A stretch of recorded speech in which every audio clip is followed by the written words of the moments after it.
Stanley Dumernay. I am the executive director for Freetown Village. It's my pleasure. Thank you. Thank you, Nichelle. It's my pleasure to welcome you this evening, those of you who are online and those of you who are in person, to our conversation in Indiana African American History and Culture series. And for those of you who do not know, Freetown Village is a living history museum. We teach African American history in Indiana, and we have been fulfilling this mission, the mission of educating the public about African American history and culture for the last 42 years. And we've done this throughout the Midwest.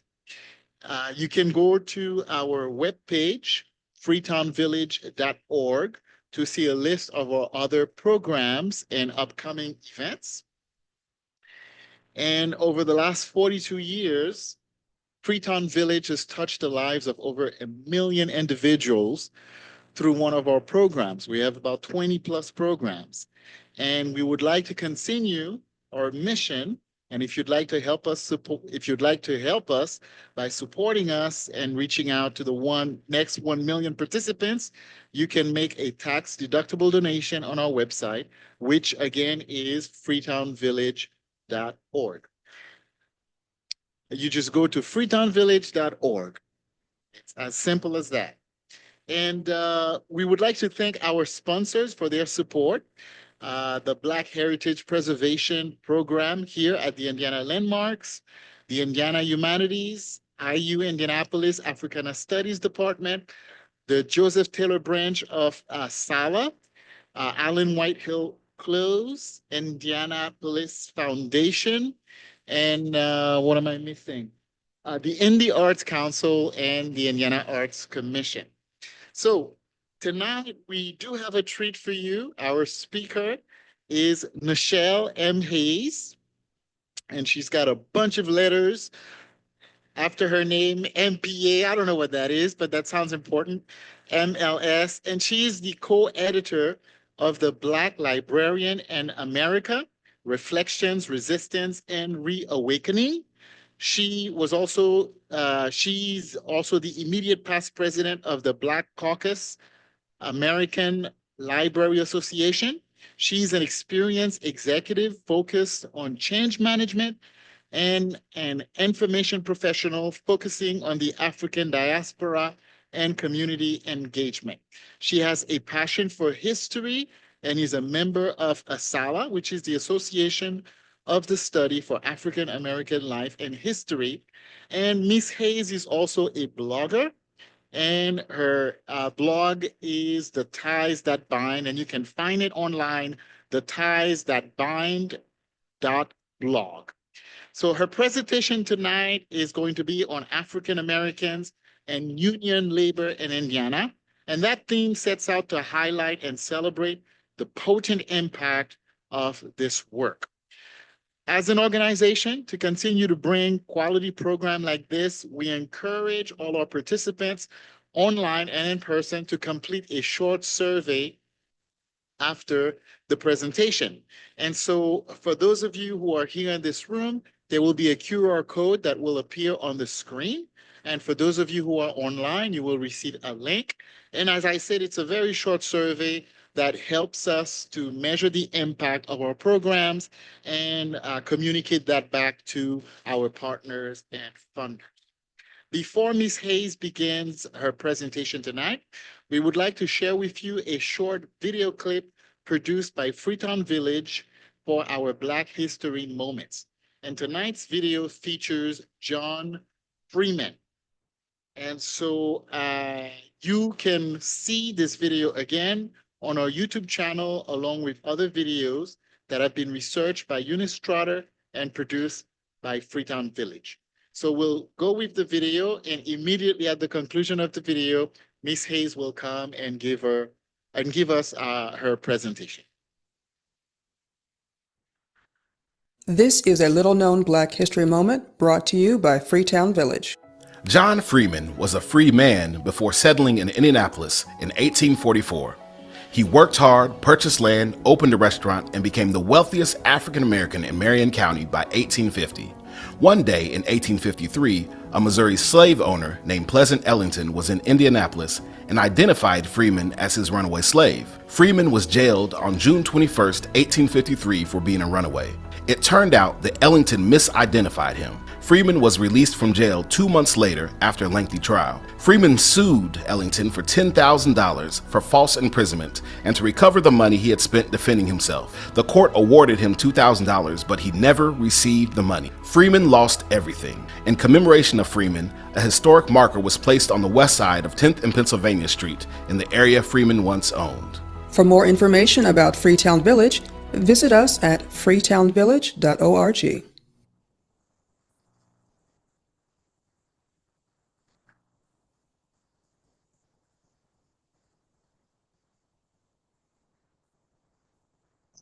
Good evening, everyone. I just want to thank Freetown Village for allowing me to speak today. I want to thank all of the people that are here in person and the people that are online. As was stated before, Freetown Village has been around for 42 years. Their original director, their founding director is here, Ophelia Wellington. I would be remiss if we did not bring greetings to her. So thank you for everything you've done, Ophelia. In addition to that, Miriam, who is at the table, does so much work behind the scenes, getting together press and publicity and just corralling you and just getting everything together that you need to do a program. So let's give Miriam a round of applause as well. So I will go ahead and just get started with our program. So we're going to be talking about union labor in Indiana, and we're going to focus on one person in particular, but we're also going to do a little bit of an overview of labor in the United States and union labor in Indiana. So this is a picture, and I've got three coworkers here, former coworkers, so they might recognize some people in this picture. So this is a picture of a group of AFSCME individuals. So these are library workers who are union workers. Go AFSCME. And Georgia Cravey, I believe, was an organizer, and I think both Joan and Jackie, you can raise your hand, were also members of AFSCME at one time. And so this was a great group of people, very collaborative, very supportive. And oftentimes people now don't understand why unions are important. Oh, I'm, paying dues every month, and what does it really get me? And so they think that the bonuses that they get, the raises, the benefits that the management gives that to them out of the goodness of their heart. And nothing could be further from the truth. Those are hard fought achievements with negotiation, and there is power in numbers. And so just to let you know that we're going to be talking about union leaders, but really anyone who's a member of a union, they are a leader and they are doing important work on the front lines. So if you know people in your family that are doing this kind of work, thank them for what they're doing in various occupations. So our focus this year for Black History Month is labor. And we're going to continue to talk about that, obviously, this month. And we're going to focus on, I want to make sure my clicker's clicking.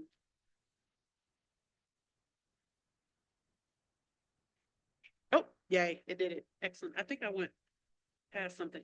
So we already went over my bio, so I don't need to go there.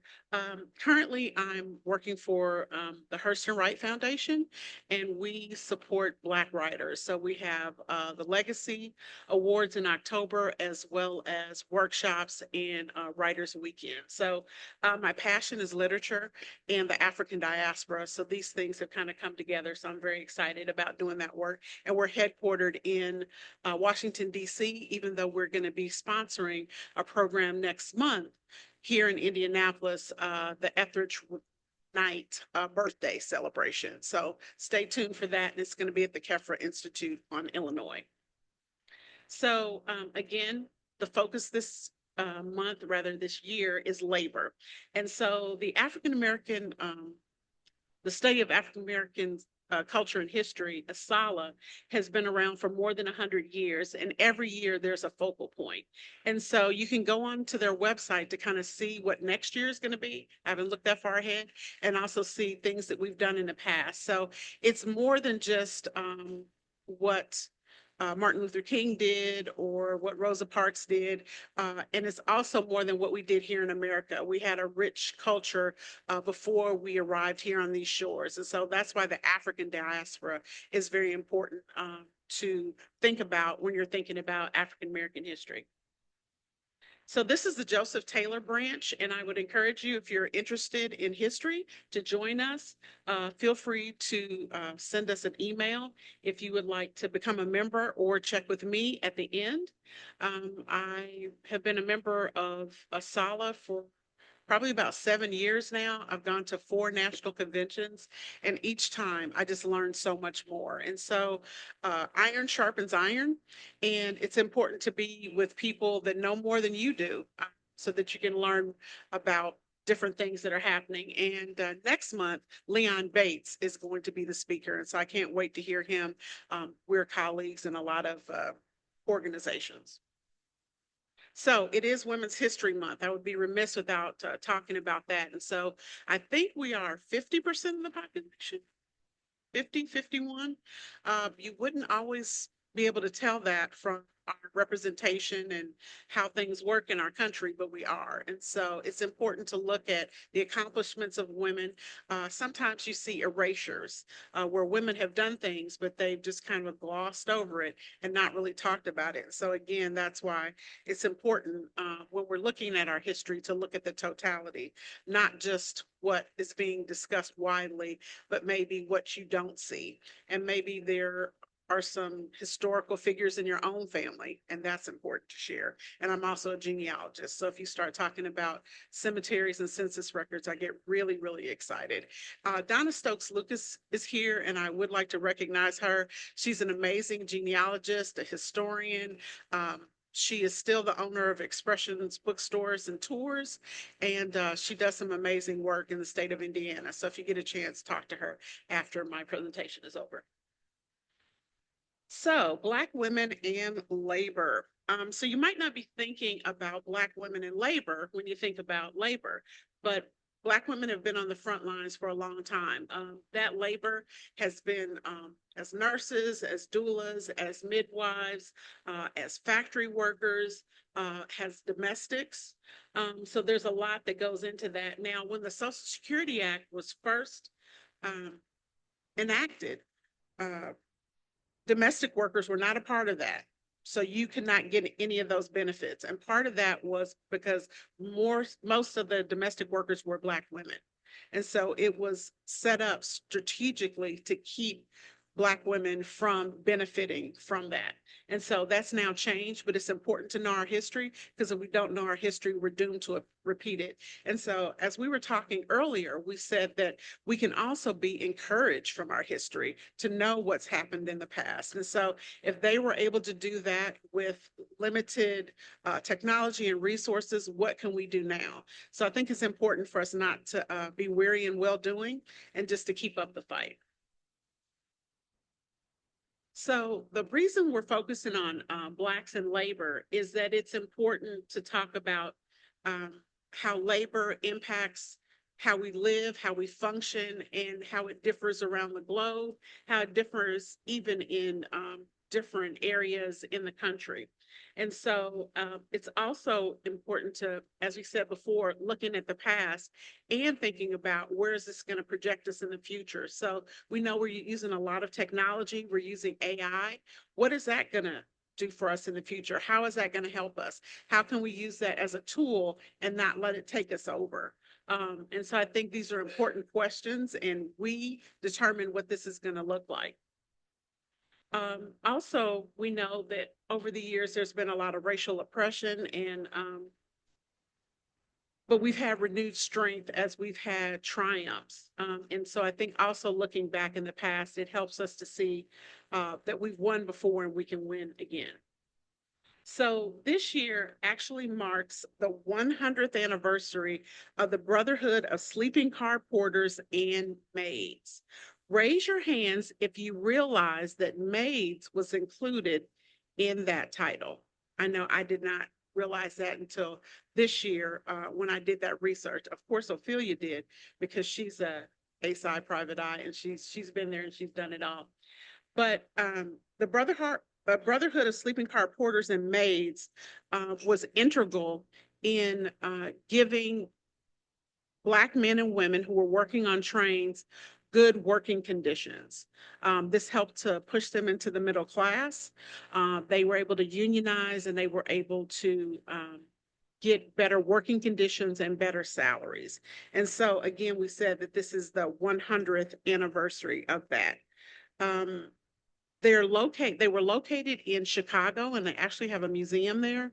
I've actually gone past it, but it wasn't open, so I've got to kind of reroute myself when they're open so I can go inside. And so we can learn a lot. A. Philip Randolph was the leader of that movement, and we can learn a lot about getting people together and what they can do to make it better with a union. So the Great Migration that occurred in the United States, where many people came from the South and then came up to the North. My family, we came from Louisiana, Tennessee, and Kentucky, and they came here for better opportunities, better jobs, better living conditions. They came here during the 1920s for my family, so there were two different kind of eras. So you had it from 1910 to 1970, and so you can break that up into 2 or 3 different eras depending on how you look at it. But when my family came here, the Ku Klux Klan was in the governor's mansion. They were in the Indianapolis mayor's office, as well as the city county council. I wish that I had some original writings from them to see what they thought. Did they think, oh boy, out of the frying pan into the fire? Or did they think, well, we're here and we're going to make the best of it? They stayed here in Indianapolis on the east side and continued to thrive. And that's why I'm here now, third generation Hoosier. So I guess they figured this is still better than the South. But that gives you an idea that times have been hard before, and we've dealt with those hard times, and what tools did we use to get over those hard times? So something for us to think about. Another reason we're bringing this up is that many people came to Indianapolis. They did manufacturing, automotive, things like that. And also people went to Gary in what's called the region. So Cherville, Maryville, that area, and they worked in the steel mills. And so this really catapulted a lot of people into the middle class. And Gary was a very wealthy, wealthy community because of those steel mills and how important that was. And we're going to talk a little bit more about the role that steel still plays in Indiana and the United States, because I thought that it had waned, but it actually hasn't. And so we'll show you some statistics. So we're going to give some historical highlights on union leaders.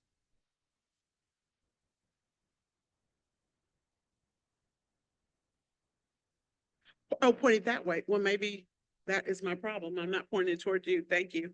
So here we have Reverend Ford Gibson. He was a civil rights leader and a former president of the NAACP in Indianapolis, and he led the fight for fair employment at the local supermarkets in the 1950s. And he also participated in the 1964 March on Washington. And that photo comes from the Indianapolis Reporter in 1958. The next gentleman we have is George Kimbley. He was the first African American to work full-time for the Steel Workers Organizing Committee. He was the first Black worker to sign a union card at the mill, and he recruited other workers to join the union. He also became the first appointed Black staff member of the Steel Workers Organizing Committee in 1938, which later became Steel Workers Union, USW. So I said 1938. So if you were thinking about union organization with steel mills, you wouldn't necessarily think that there were African Americans involved in that, and you wouldn't think it would have gone back to 1938. But we see the evidence in front of us that it really does. And so there are a lot of silent leaders, unknown leaders, and it's important to lift up the work that they're doing or have done in the past. So this is Jonathan Comer, and he was the first African American to lead a basic steel local union. And this again was in the state of Indiana. So I just wanted to kind of highlight a couple of individuals who are doing some important work. And as I said before, these are union leaders, but everyone who's a member of the union is a leader, and the work that they're doing is important. And so I like to say that our superpower is community. And so with a union, that is your community. Those are your brother and sisters in the union, and you're working alongside each other. And if somebody is succeeding, you're going to succeed too. And so that community mindset is what helps us to succeed. This is the individual that we're going to focus on tonight, and this is Letty Oliver. And I'm going to stop and take a small drink of water. Raise your hand if you've ever heard of Letty. She has a couple of fans here in the audience.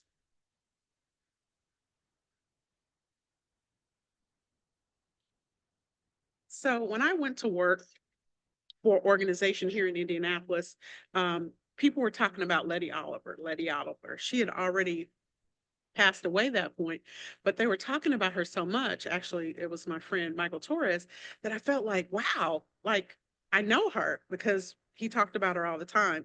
And she had such a huge impact on Indianapolis, on union workers, and she was fighting for the little person. She was fighting for people to have better working conditions and better salaries. So she was a union leader and an advocate, and we're going to delve more into her life. So Letty Oliver championed working people in Indianapolis and throughout the Midwest. She was president of the Central Indiana Labor Council. She was also associate director of AFSCME, Indiana Council 62. She worked to get decent pay for the city's hotel workers and janitors, and she dedicated herself to the cause of getting equal pay for women and minorities in Indiana. She made a huge impact on the state level as well as the local level, and worked with mayors as well as governors. And so with her untimely passing, people were very saddened and felt like there was so much more she could have done, but she had made such an impact for the time that she was here. How many of you have ever heard of Letty Oliver before this? Okay, she has some fans here. Excellent. So this comes from a proclamation that was done at the State House. So she served as I said, the associate director of AFSCME. She also received the Torchbearer Award for her outstanding work, and she was a strong voice for organized labor and an advocate for women workers. She served on a number of boards and committees over the years, including Mayor Bart Peterson's Blue Ribbon Advisory Panel, as well as Indianapolis Works, and she was on that board of directors. She was part of the Indiana Pay Equity Coalition. I don't know when she slept. And then she also helped improve salaries for janitors who cleaned downtown buildings. In addition to all of this, she had 5 children. Her husband preceded her in death. And Joanne Sanders had a quote: most of her adult life, she was involved in the labor movement. And I think the legacy will be the aid she provided, no matter who you were. So when I read all of these accolades, I think to myself, when does she sleep? When does she take care of herself? How does she have a family while she was doing all that when I'm tuckered out with a couple of things that I'm trying to do? And so I think we can take inspiration from a person like this. She was a average, ordinary person living here in Indianapolis. She saw a need, and then she worked to meet that need. And I think that, again, can inspire us. What is the thing that we can do? Maybe we can't be an advocate, but maybe we can stuff envelopes. Maybe we can do some canvassing. Maybe we can work with our community organizations, homeowners organizations. Everybody has something that they can do to make our community a better place. Because if not now, when? And if not you, then who? So this is a photo of the Letty Oliver collection, and this is located in downtown Indianapolis. And it is a collection of books, DVDs, adult and children's books about unions and women's contributions to the labor movement. Michael Torres curates this, as well as encouraging people to make donations so that more books are purchased. So I would encourage you, if you get a chance, to go ahead and check out the collection. And you can also check out books online and have them available to be picked up. So her legacy really does live on. I don't know how many people have a collection in a library dedicated to them, but Letty Oliver does. And so I'm hoping that the next generation will see the importance of the work of unions and the importance of advocating for others. Here are some other local labor leaders. Jean Breaux, who recently passed away, Representative John Bartlett, Senator Andrea Hundley, Pike Township trustee Annette Johnson, and the former counselor Duke Oliver. He's a city county counselor, as well as the former Indiana Senator Billy Breaux. So there are a lot of people that are doing the work that's required to make our city and our state go. And it's important to encourage them with the work that they're doing and recognize it, because they can't do this work by themselves, as amazing as they are. It takes a lot of people to come alongside us to make it all happen.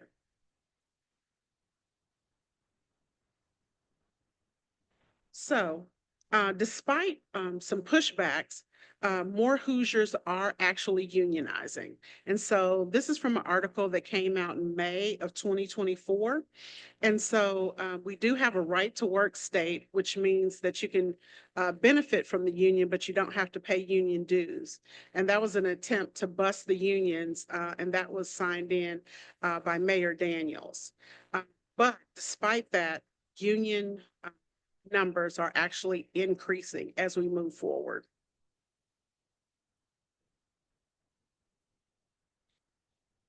This is Black Labor Week. Is anybody familiar with this, Black Labor Week? So this is actually in the Gary area, and it's been happening for 10 years, if you can believe that. And so it brought together trade unionists and underserved communities. And the individual that focused on this is Efren Jenkins of USW Local 1014, and this is held annually. So it's focusing in the Gary area, as well as they call that kind of Chicagoland. So it's a week-long event that connects activists in the communities and gives out resources. It also focuses on retirees, veterans, seniors, and others to really kind of share what the union members are doing with folks that are less fortunate. So labor is alive and well, and Black labor is alive and well, especially here in Indiana.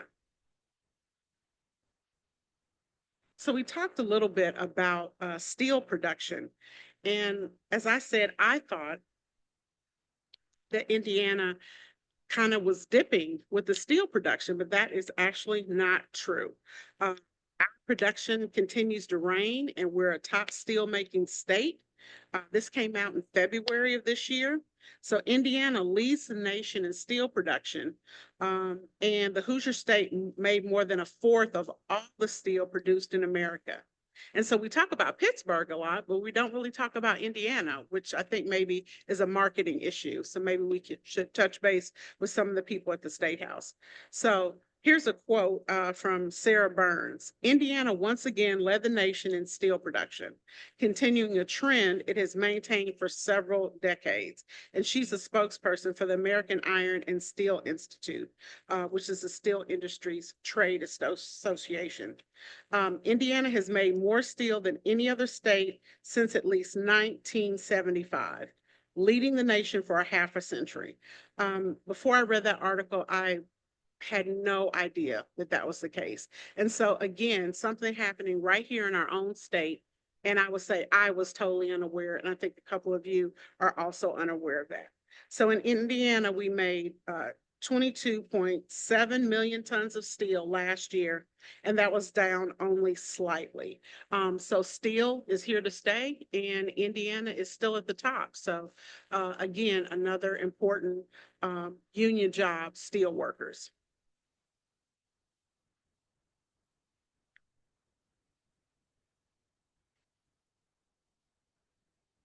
So that is actually the end of my um, presentation, but I am open for Q&A and hopefully we can have some feedback.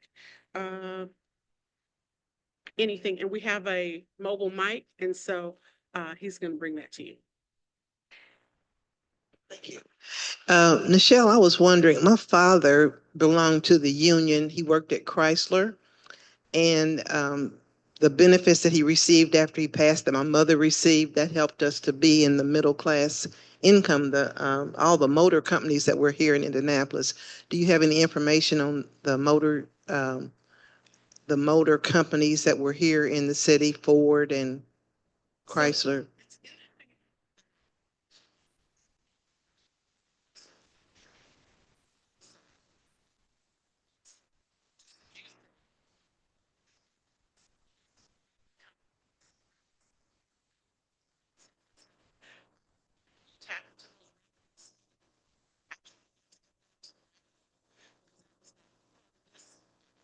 Specific presentation, but it is something that I want to look at. I would also say that people benefited from the union contract, even if they weren't union members. So my mother worked at Detroit Diesel Allison's for many years, and she benefited from the union contract, even though she was an office worker. So the work that went into helping workers get better pay stretched beyond people that were in the unions. And it also went to other people that were connected with that. And so unions allowed Black Americans to be firmly in the middle class. And people don't always understand that shift. And so now we're living in 2025. Unions actually are not dropping off. They're actually increasing, as we saw from those statistics, but I don't think they have as much support as they used to. And so it's important to know what our families have done. So I think when you're talking to people and they're still here, start asking those questions. But I'm going to try to see what I can dig out, Dr. Kelly. And when I figure that out, I will share that with you. Let me add one more thing. I had an uncle who was a Pullman porter, and he rode the train back, back and forth to Atlanta, and we go down there. We thought he was pretty special, but I didn't have an idea what all he was doing and how the union was involved in that. But seemed like he had a lot of money when we went down there. Right.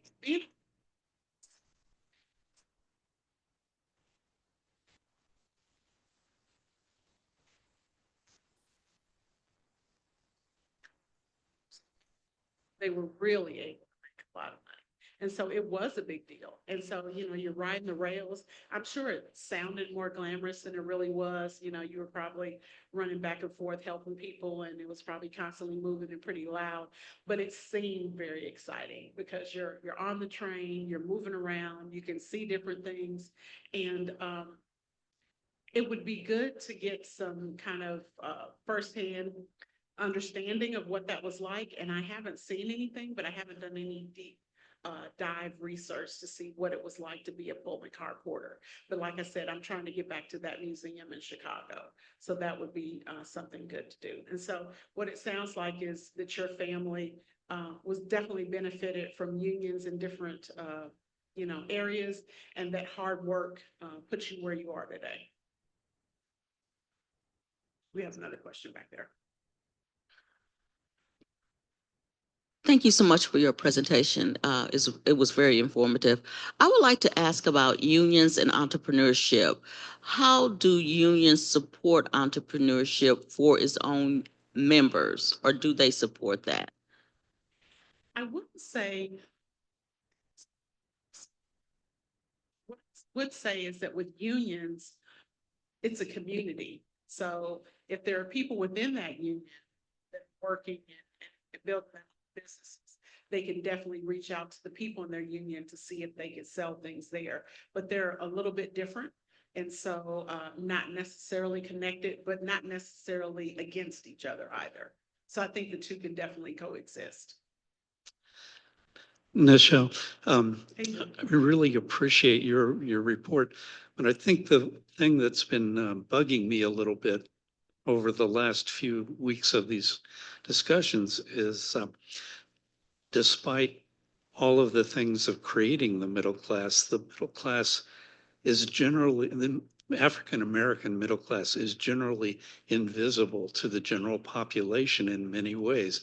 I know at our last discussion, there was a really wonderful picture of people at the music conservatory dressed up in their finest. And unless you're reading the Recorder or one of the other Black journals, it just wasn't covered. And I think that's a shame. That's a shame because we don't appreciate each other as similar, having similar dreams, similar aspirations. And unions are that way of kind of universalizing that aspiration context, that at least they're visible.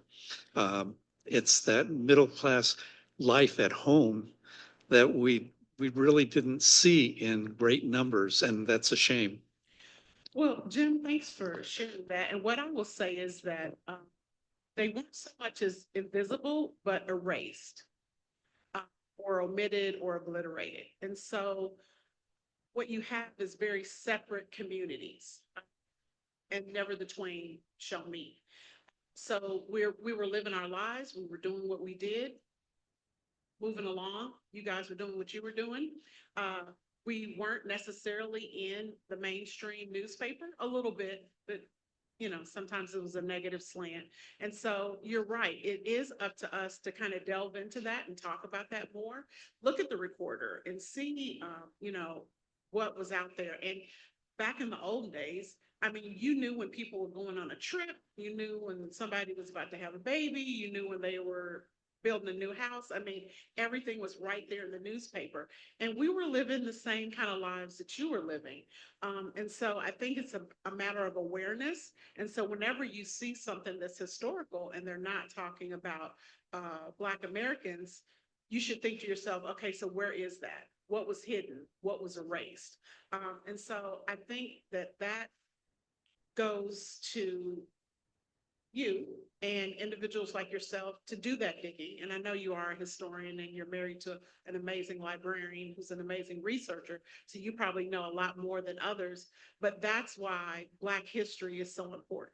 That's why it's more than just February. That's why these conversations are important. So I would challenge everyone to take one thing you've learned in this session and share it with 3 people. Like we didn't know about what was going on with steel mills. We didn't know that there was a whole week devoted to union love and working in the community. So there are so many things that still need to be told. And I think it's up to us to do that work. We can't wait for somebody else to do it.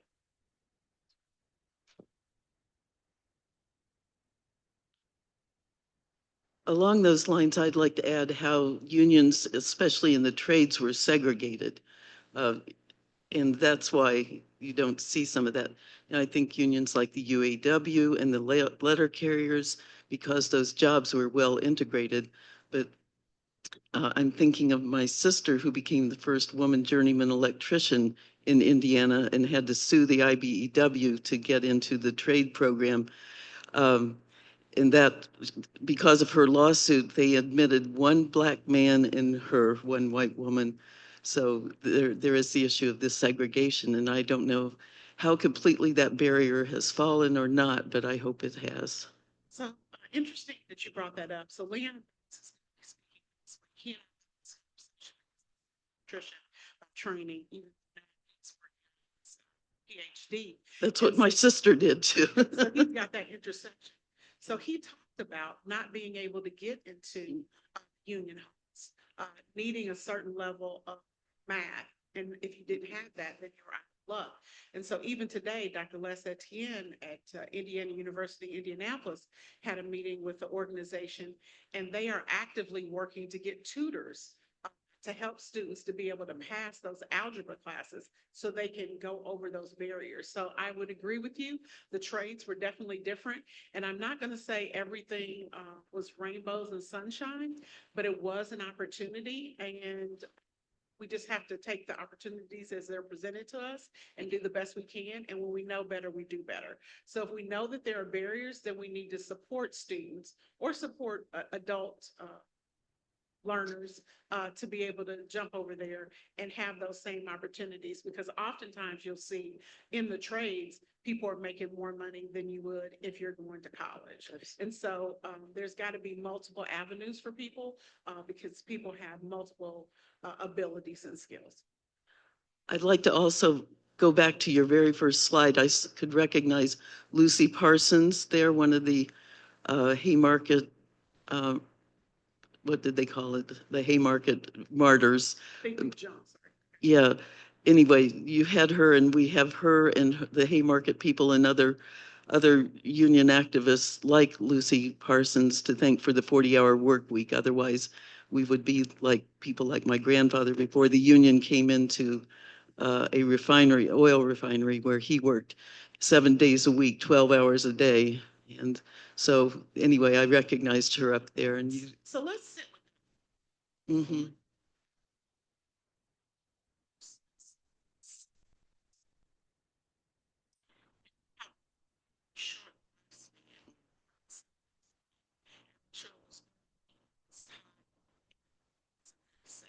Right. So take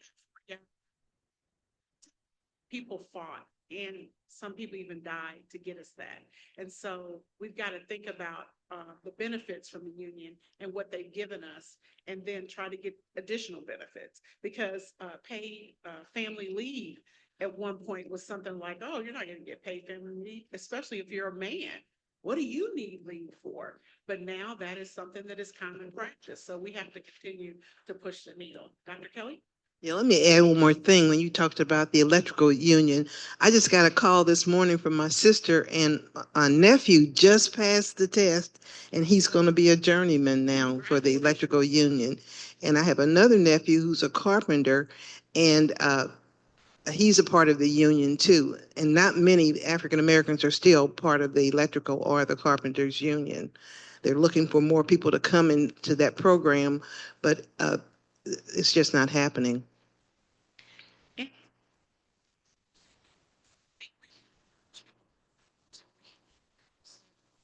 Trades. They just have to be cognizant.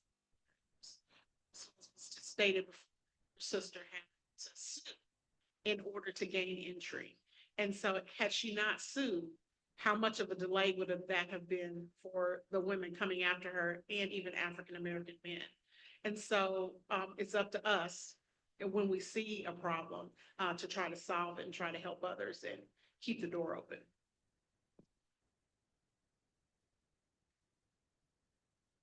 I have a quick question while I'm getting the mic to Miss Ophelia.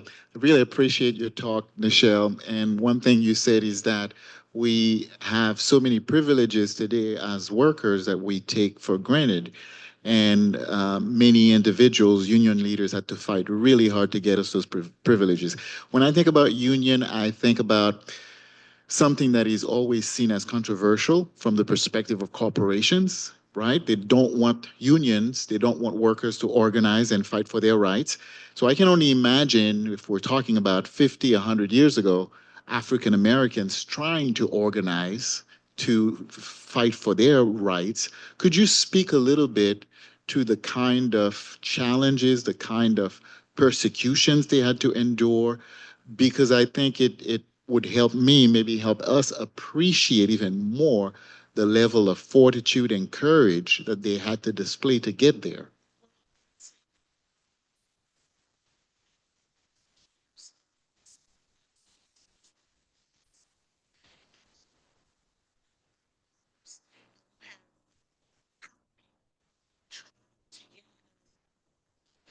People say, so they couldn't even get back to their house to be able to sleep for any amount of time and then get back to work. So you're sleeping in your cars. There's not enough time for a break. There's not enough time for lunch. So yes, there's a pushback because corporations see unions as taking away from their profitability. Whereas what union members are trying to do is trying to have a safe working environment and share more of the profits. And so it's still a struggle. You don't have to go back that far, but you can imagine that even back 20 or 30 years, it was a struggle, and definitely 50 years ago or 100 years ago with the sleeping car porters and the maids. And so there was hostility. It wasn't easy, but people had to determine, am I going to continue to do this because it's going to be better for me and my family?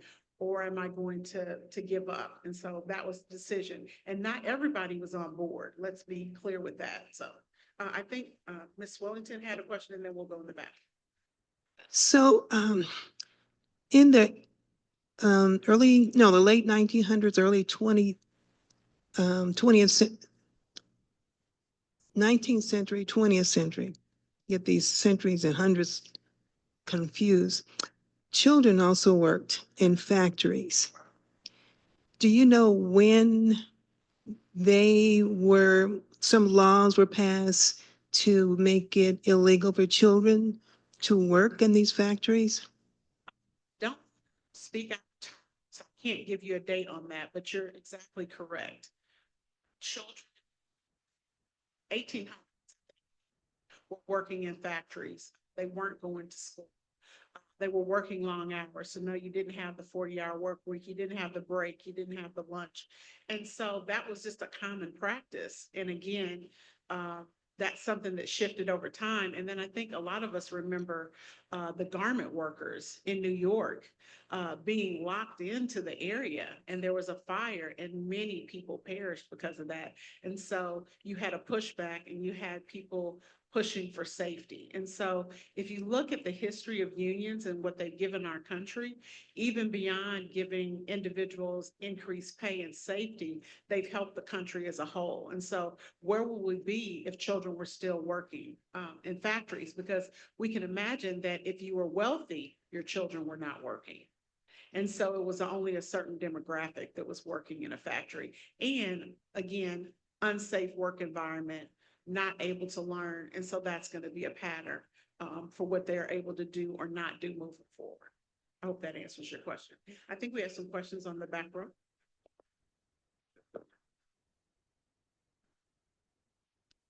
If that's okay.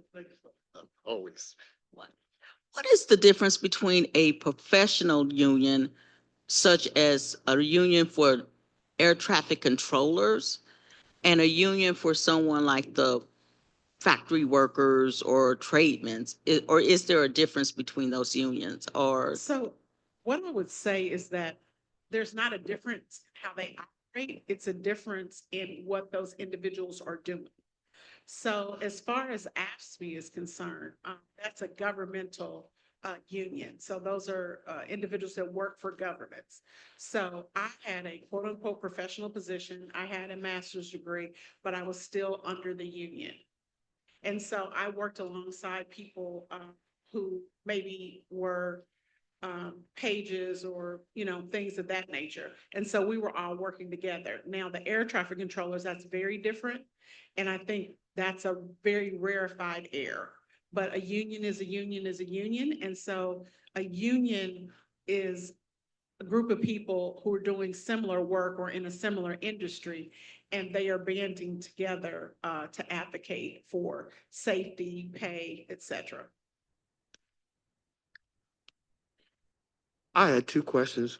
And one, when I was young, I remember the only hotel worker here was the Union Hotel was in Sheraton downtown.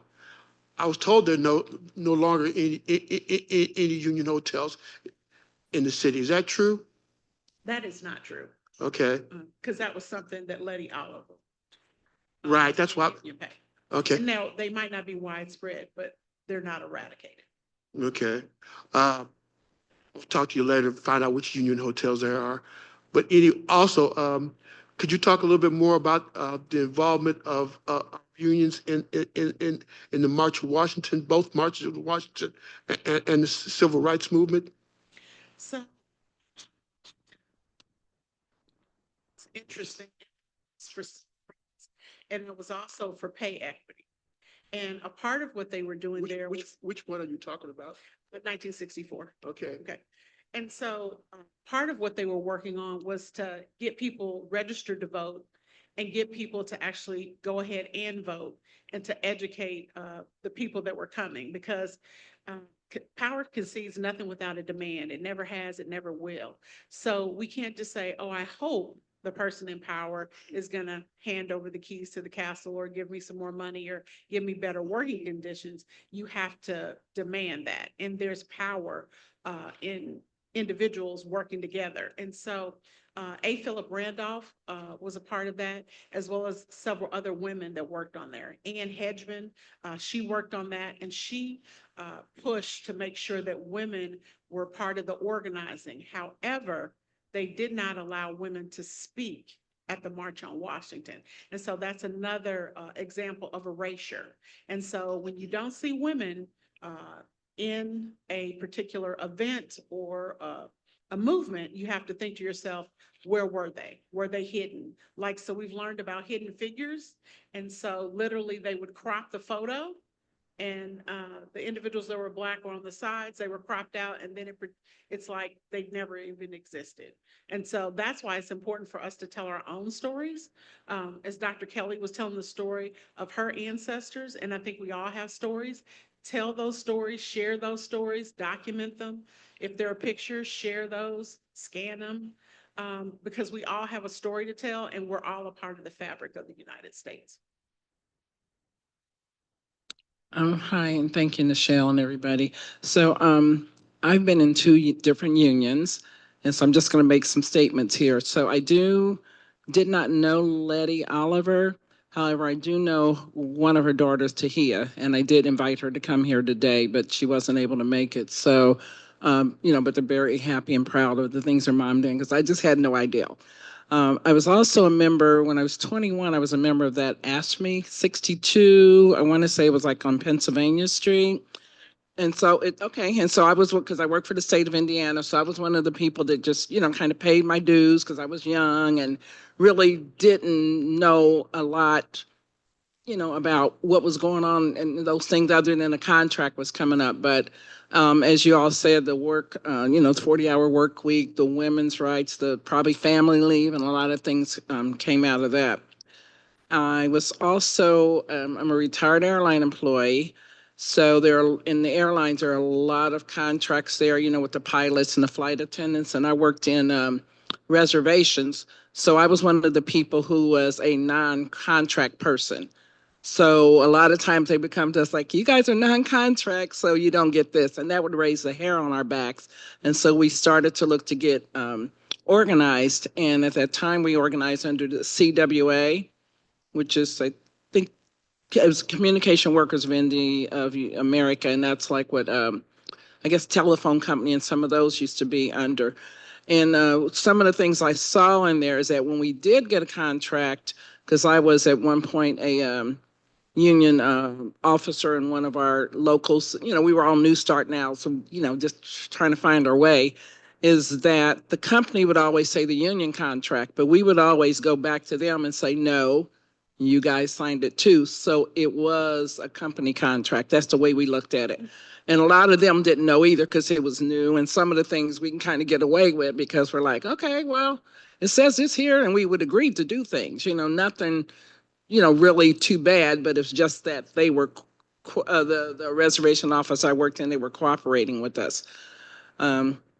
Also with, somebody mentioned all the foundries. So a lot of people in my family were with Chrysler, and some people were, I think, with RCA and Western Electric. I don't know if those people had unions or not, but now that you're bringing it up and feeling it, it's just making me think like, oh, there's a lot going on that some of us just didn't know to pay attention to, but that's where a lot of our, middle class came out of. And then the last two things is that, and when I kind of think of unions now, I do think of like the people at the post office. I feel like they're in unions, you don't know or hear talking about it unless, they're up for a contract. And with all the trades coming up now, with us, getting the children back in trades, because I went to a high school that was a vocational high school, and some of the guys that went to Wood High School, they're still in their trade, what they did when they were in high school.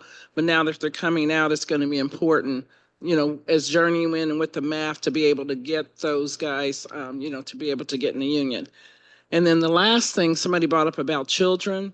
So I've got two teenage grandkids now, and they're still speaking to me. Okay, guys, okay. They're still speaking. But one of them told me a couple years ago she read a book called The Newsies, which is about some newspaper boys in somewhere, I think DC or New York. And these little kids used to carry the newspapers, and I think they protested against it and they won their rights. But that play is coming to, I think, the Footlight is coming there. It's called The Newsies. So with this union things, it's all around us and everything. And I just, thank you for bringing this out, because it's making me to start thinking like things that have been involved in my life and things that I can do. Thank you. I appreciate that. Thank you. It's for you to tell your experiences that you have. Because I think what happens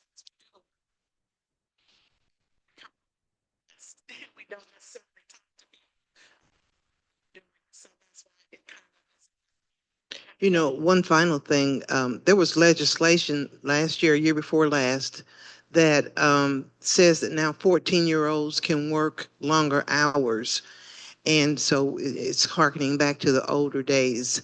And so it's setting kids up to be in the trades and not finish school like they should, like we want them to. And we definitely need a balance. We need to try to figure out this objective. So children to work is providing for them. That's what it is. So do we need to have we need to have more of a safety net and more of support for families. And so we've seen a lot of data in the last couple of weeks about the fact that if you don't have a home to live in, if you don't have food, if you're not stable, then you're not able to thrive and survive in an educational setting. And so it's more than just testing, it's more than just tutoring, and Dr. Kelly can speak to this. You have to have those basic needs met before you can move on to thriving. And so won't go into Maslow's hierarchy needs, but just throw that in there. So there's a lot for us to do, and we just have to think about how can we benefit everybody, not just a small kernel. That's great. Any other questions? You guys have had some amazing questions, and I appreciate the. I think we definitely need to have communication like this and talk. Thank you, Nichelle, for this presentation. Let's give her a round of applause.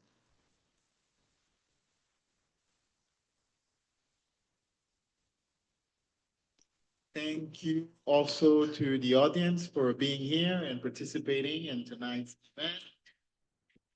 Enjoyed it. I think for me personally, it's the first time I've heard a presentation on union labor and the role that African American leaders have played in bringing us here today. And once again, we'd like to thank our sponsors that allow us to have this event tonight, the Black Heritage Preservation Program here at the Indiana Landmarks, the Indiana Humanities, the IU Indianapolis Africana Studies Department, the Joseph Taylor Branch of ASALA, the Indiana Arts Council, the Indianapolis Foundation, Allen Whitehill Close, and I did them all. Thank you.